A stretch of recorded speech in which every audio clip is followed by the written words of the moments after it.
Welcome to the Folkkeeper's Hearth, where timeless tales and ancient lore come alive. Gather round as we explore the myths, legends, and fables that have been passed down through the generations, keeping us connected to our ancestors and the old ways.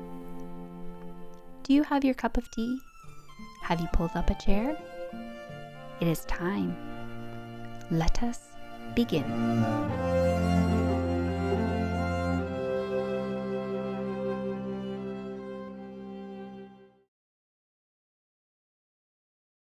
Johan and the Trolls.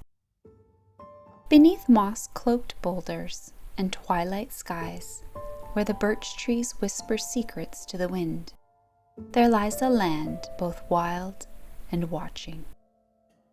In such places, the old paths run deep, carved not just in stone, but in silence and story. This is where we begin.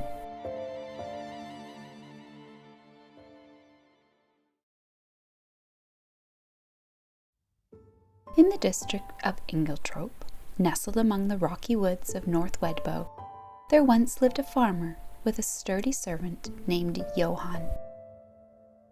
One misty morning, word came from Mintorp Inn. A traveler had arrived, and it was the farmer's turn to provide horse and driver for the next leg of the journey. Johan, cheerful and whistling a love song, slung a halter over his shoulder and set off to the pasture. But the horse Bronte had mischief in his hooves that day.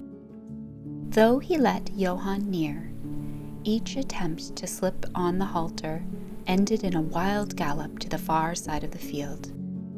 Johan, sweating and swearing in a storm of frustration, pursued him with stubborn pride. His chase brought him to the foot of a cliff so sheer it seemed to rise from the underworld itself.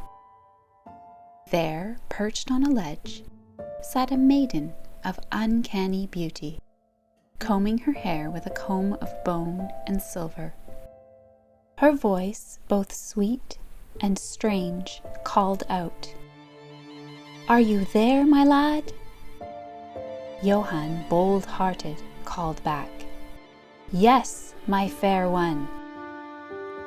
"Come here, then," she beckoned. "I can't," said Johan, eyes narrowing at the cliff face. "Try, Johan." And try he did. To his amazement, the cliff gave way beneath his feet, forming steps where before had been nothing but stone. He climbed, dazed, and stood beside her. Her eyes held secrets older than the forest, and before he could speak again, a mist wrapped around him, and his thoughts were not his own. Led into the mountain, Johan forgot horse and home, family and friends. He vanished from the world of men, leaving Bronte to be harnessed by the farmer himself. The farmer, grumbling, but wise enough not to tempt fate again, never hired a new servant. Years passed.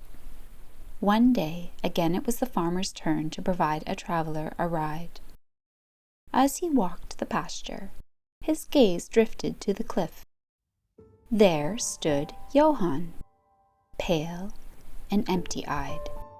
"Johan, my boy, is that you?" he cried. "I cannot come," Johan replied, voice rough and distant. The farmer, thinking quickly, threw up his cap. Johan caught it, placed it on his head. Then, piece by piece, the farmer tossed up his clothes.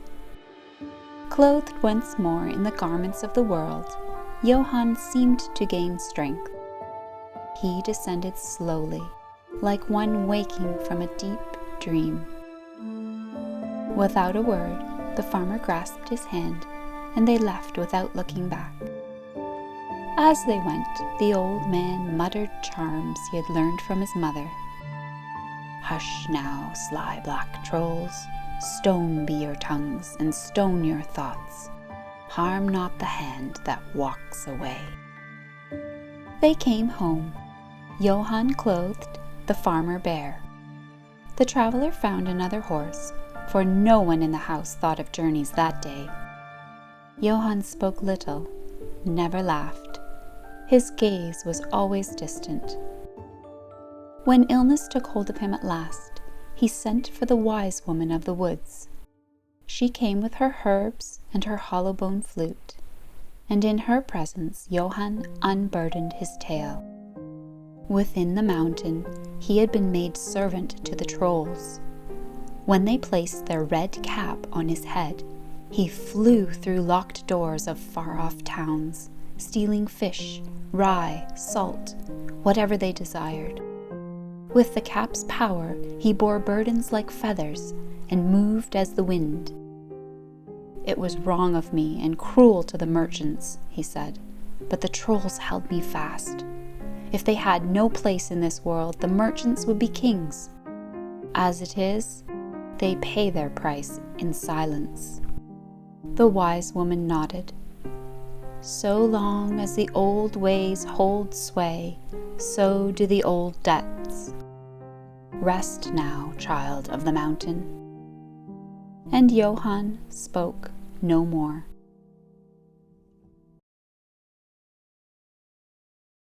So ends the tale of Johan and the trolls, not with triumph, but with a shadow lingering where light once lived.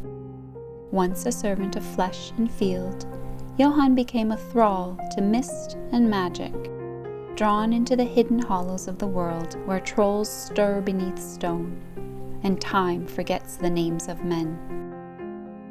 Even as he returned, the mountain held a part of him still.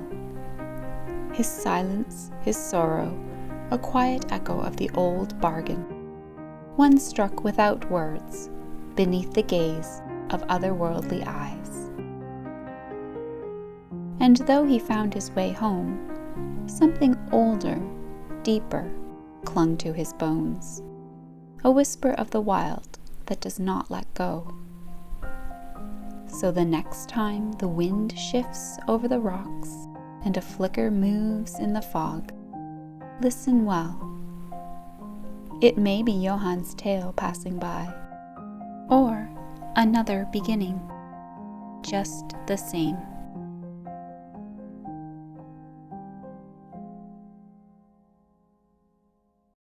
Thank you for joining me here at the Folkkeeper's Hearth. If this tale stirred the coals of old memory, subscribe to hear more. There are still many paths through the forest, and many voices yet to speak.